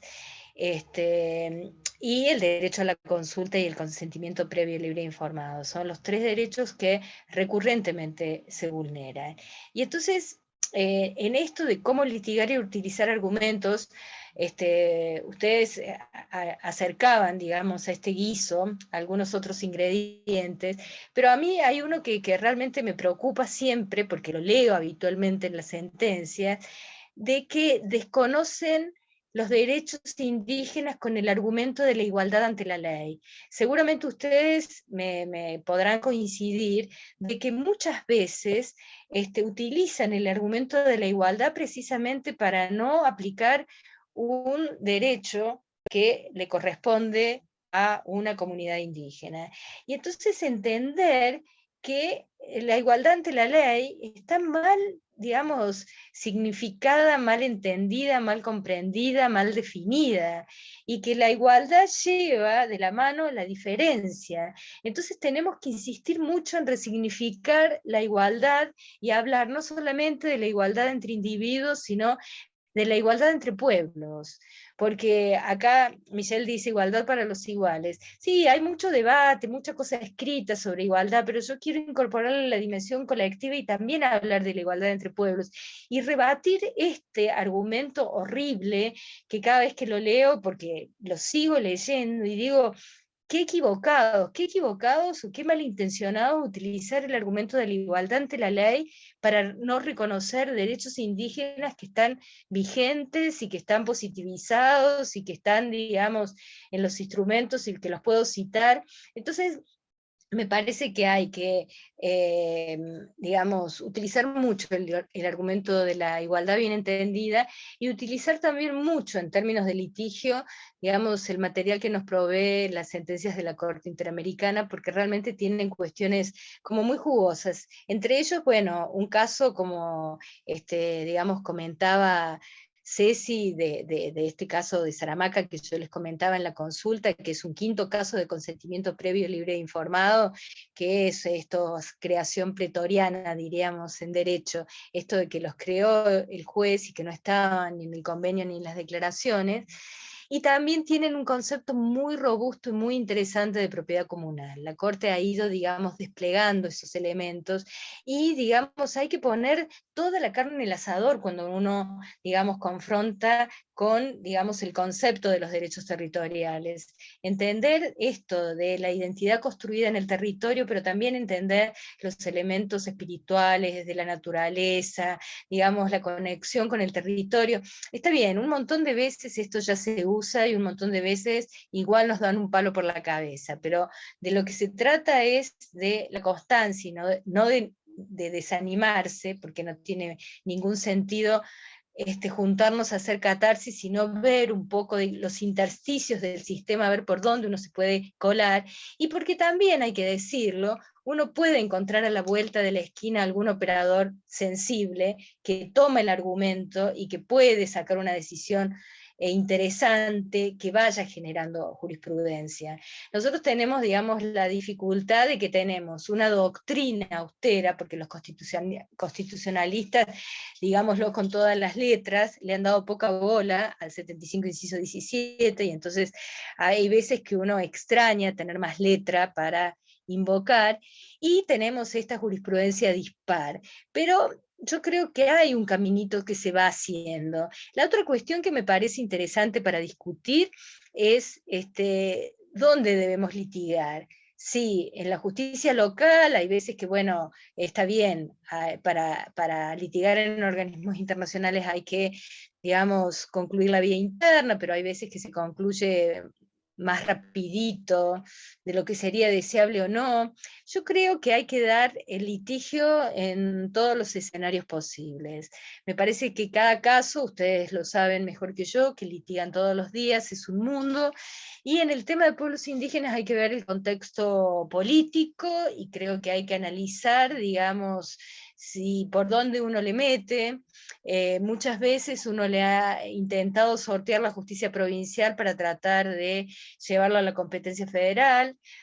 Según sea el caso, muchas veces la justicia federal se muestra peor que la justicia provincial, y muchas veces es un conjunto de Drácula y Frankenstein, y nuestra Corte Suprema, si alguna vez llega a la Corte Suprema con esta actual composición, bueno, tampoco tenemos muy buenas noticias. Entonces, de todas formas, yo creo que hay que hacer los intentos de golpear todas las puertas disponibles, y eventualmente, aunque sea una botella, un mensaje en una botella tirado al mar, yo creo que tenemos que también intentar, digamos, de ser posible, y esto no siempre lo es, golpear la puerta de los organismos internacionales para hacer ruido, y por lo menos para generar la molestia, o, digamos, transmitir el mensaje de que hay más ojos mirando.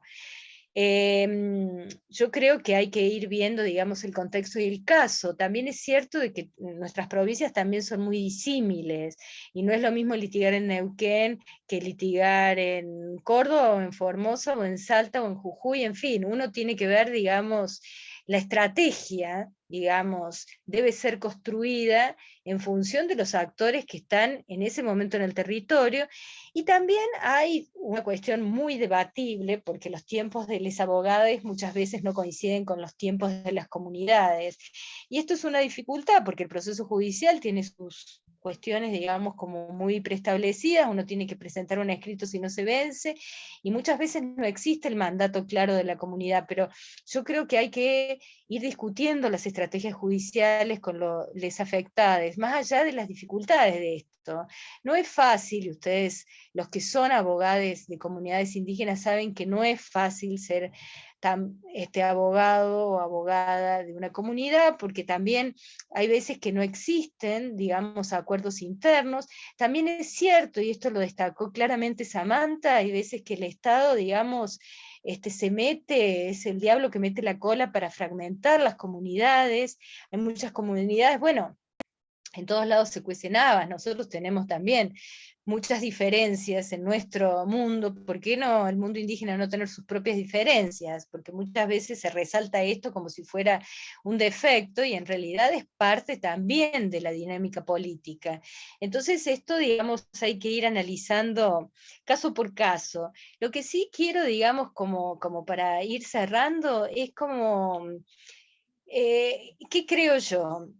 Y creo que en esto vamos a coincidir todos, y por ahí es también una redundancia, una obviedad lo que voy a decirles. Pero la pelea jurídica es una partecita muy chiquitita de una pelea que es profundamente política. Entonces el litigio, digamos, esto de golpear las puertas del poder judicial, de la justicia, o de como querramos llamarlo, es necesario, pero debe ser complementado. Obviamente que no alcanza, y no alcanza que uno, abogada o abogado, expropie el conflicto y después, bueno, siga solamente en sede judicial, cuando en realidad hay un mar de fondo que tiene que ser visibilizado. Y como efectivamente dice Sebas por ahí en el chat, es un trabajo artesanal. Entonces hay que, digamos, laburar en el escenario, en el campo jurídico, pero visibilizando la lucha política, porque a mí me parece que el litigio, y nunca mejor, digamos, que con los pueblos indígenas, no digo que sea el único, digamos, ámbito, pero sí el litigio con pueblos indígenas presenta problemas de distinto índole y como una cebolla con diferentes capas.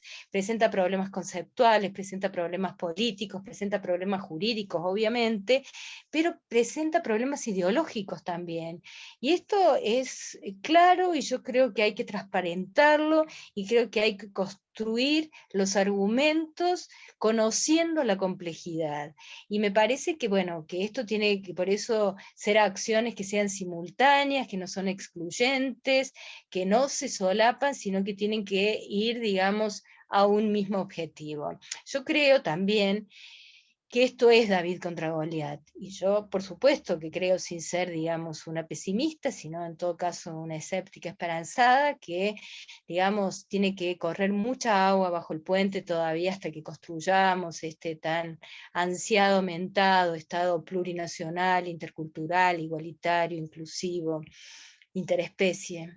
Yo que quiero que tenga una familia interespecie, pero bueno, yo creo que falta mucho para esto, pero creo que una patita, aunque sea minúscula, de estas peleas que estamos dando por alcanzar este horizonte tan deseado y que se encuentra tan lejos, está en el campo jurídico. Entonces me parece que, digamos, por eso vale la pena estos encuentros y estos intercambios, y que ustedes sigan adelante con estas luchas, porque si bien uno sabe que no la va a agotar en, digamos, lo que es nuestra competencia, que es el plano de lo judicial, pero bueno, está, digamos, haciendo un aporte para que, digamos, esto sea como un efecto dominó y que finalmente, digamos, podamos tener más herramientas, más elementos, podamos tener más sustancia para dar una pelea que es mucho mayor y que tiene que ver con una transformación estructural del Estado, que se dice rapidito, pero